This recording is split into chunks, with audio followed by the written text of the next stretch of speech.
Jaya Radha Madhava Punya Vihari.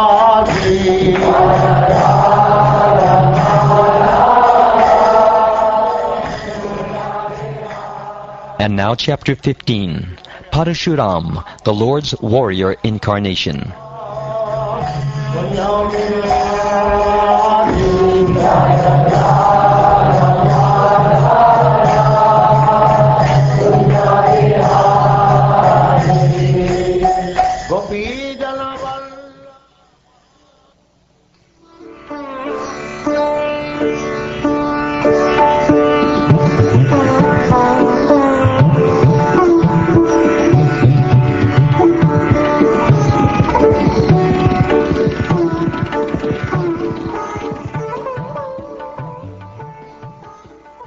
Shukdev Goswami continued, O King Pariksit, from the womb of Urvashi, 6 sons were generated by Pururava.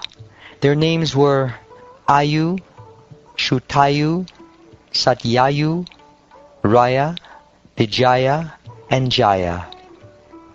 The son of Shutayu was Vasuman. The son of Satyayu, Shrutanjaya. The son of Raya, Eka, the son of Jaya, Amita, and the son of Vijaya, Bhima. The son of Bhima was Kanchana. The son of Kanchana was Hotraka. And the son of Hotraka was Janu, who drank all the water of the Ganges in one sip. The son of Janu was Puru. The son of Puru was Balaka. The son of Balaka was Ajika, and the son of Ajika was Kusha. Kusha had 4 sons named Kushambu, Tanaya, Vasu, and Kushanaba. The son of Kushambu was Gadi. King Gadi had a daughter named Satyavati, whom a Brahmin sage named Richika requested from the king to be his wife. King Gadi, however, regarded Richika as an unfit husband for his daughter, and therefore he told the Brahmin, My dear sir, I belong to the dynasty of Kusha. Because we are aristocratic Kshatriyas, you have to give some dowry for my daughter. Therefore, bring at least 1,000 horses, each as brilliant as moonshine, and each having 1 black ear, whether right or left. When King Gadi made this demand, the great sage Richika could understand the king's mind. Therefore, he went to the demigod Varuna and brought from him the 1,000 horses that Gadi had demanded. After delivering the horses, the sage married the king's beautiful daughter.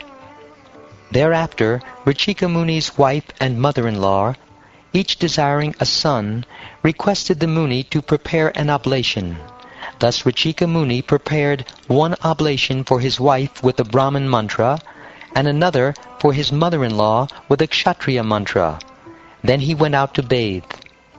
Meanwhile, because Satyavati's mother thought that the oblation prepared for her daughter, Richika's wife, must be better, she asked her daughter for that oblation. Satyavati therefore gave her own oblation to her mother, and ate her mother's oblation herself. When the great sage Richika returned home from bathing and understood what had happened in his absence, he said to his wife, Satyavati, You have done a great wrong. Your son will be a fierce Kshatriya, able to punish everyone, and your brother will be a learned scholar in spiritual science. Satyavati, however, pacified Richika Muni with peaceful words and requested that her son not be like a fierce Kshatriya. Richika Muni replied, Then your grandson will be of a Kshatriya spirit. Thus Jamadagni was born as the son of Satyavati. Satyavati later became the sacred river Kaushiki to purify the entire world, and her son Jamadagni married Renuka, the daughter of Renu. By the semen of Jamadagni, many sons, headed by Vasuman, were born from the womb of Renuka. The youngest of them was named Ram or Parashuram. learned scholars accept this Parashuram as the celebrated incarnation of Vasudeva, who annihilated the dynasty of Kartavirya. Parashuram killed all the Kshatriyas on earth 21 times. When the royal dynasty, being excessively proud because of the material modes of passion and ignorance, became irreligious, and ceased to care for the laws enacted by the Brahmins, Parashuram killed them. Although their offense was not very severe, he killed them to lessen the burden of the world.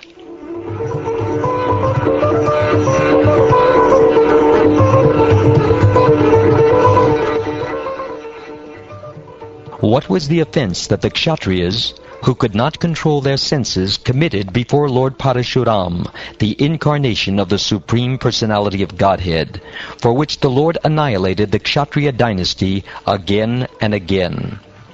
The best of the Kshatriyas, Kartaviryarjuna, the king of the Haihayas, received 1,000 arms by worshipping Dattatreya, the plenary expansion of the Supreme Personality of Godhead Narayan.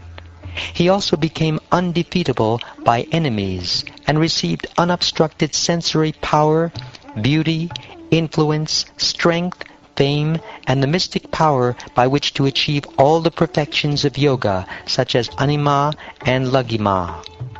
Thus, having become fully opulent, he roamed all over the universe without opposition, just like the wind.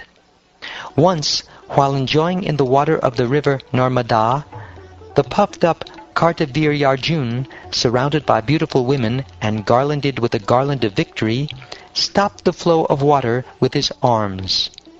Because Kartaviryarjuna made the water flow in the opposite direction, the camp of Ravan, which was set up on the bank of the Narmada near the city of Mahishmati, was inundated. This was unbearable to the 10-headed Ravan, who considered himself a great hero and could not tolerate Kartaviryarjuna's power. When Ravan attempted to insult Kartaviryarjuna in the presence of the women and thus offended him, Kartaviryarjuna easily arrested Ravan and put him in custody in the city of Mahishmati, just as one captures a monkey, and then released him neglectfully. Once, while Kartaviryarjuna was wandering unengaged in a solitary forest and hunting, he approached the residence of Jamadagni. The sage Jamadagni, who was engaged in great austerities in the forest, received the king very well, along with the king's soldiers, ministers, and carriers. He supplied all the necessities to worship these guests, for he possessed a Kamadhenu cow that was able to supply everything. Kartaviryarjuna thought that Jamadagni was more powerful and wealthy than himself because of possessing a jewel in the form of the Kamadhenu. Therefore, he and his own men, the Haihayas, were not very much appreciative of Jamadagni's reception. On the contrary, they wanted to possess the Kamadhenu, which was useful for the execution of the Agnihotra sacrifice. Being puffed up by material power, Kartaviryarjuna encouraged his men to steal Jamadagni's Kamadhenu. Thus the men forcibly took away the crying Kamadhenu, along with her calf, to Mahishmati, Kartaviryarjuna's capital.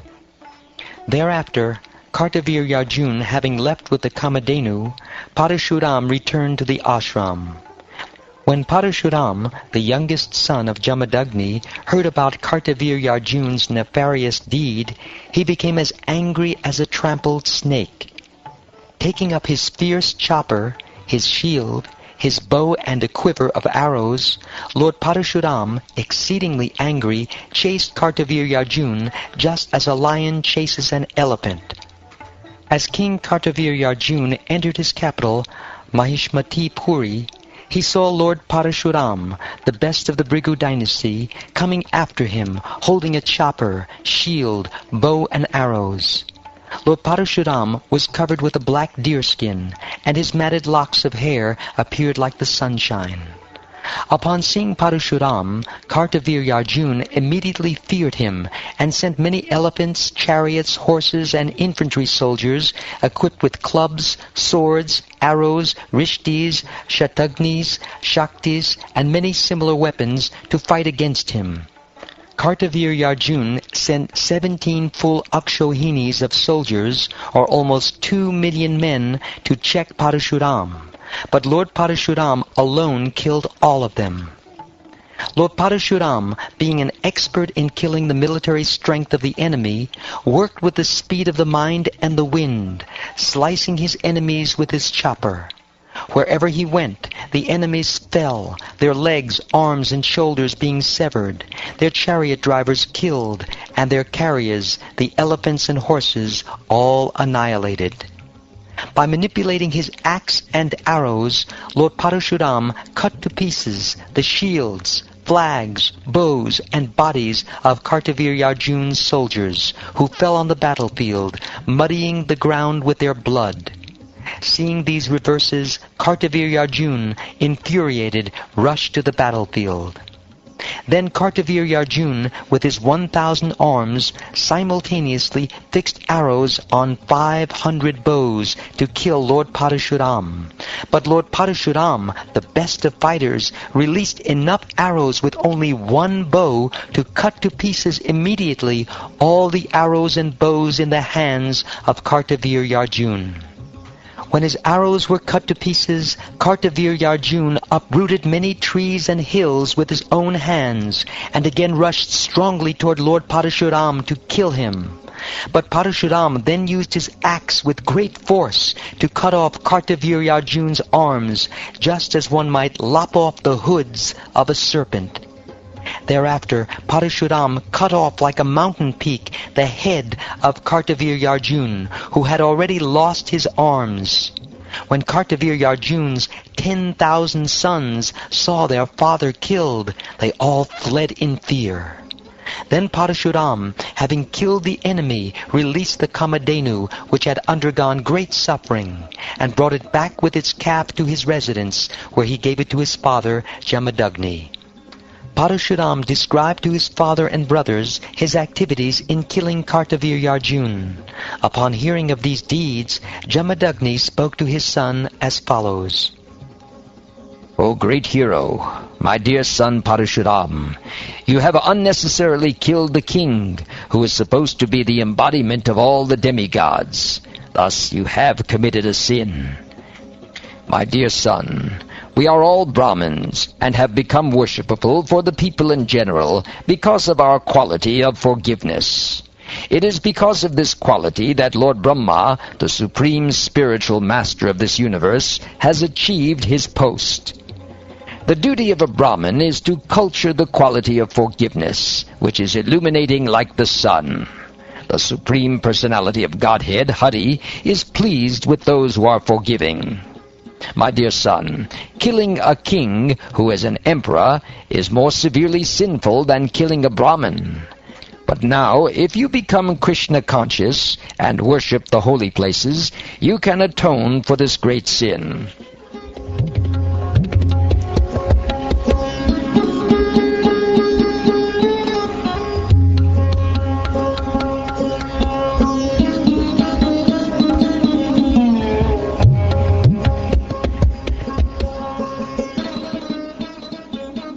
Thus ends the 15th chapter of the 9th canto of the Srimad Bhagavatam, entitled Parashuram, the Lord's Warrior Incarnation.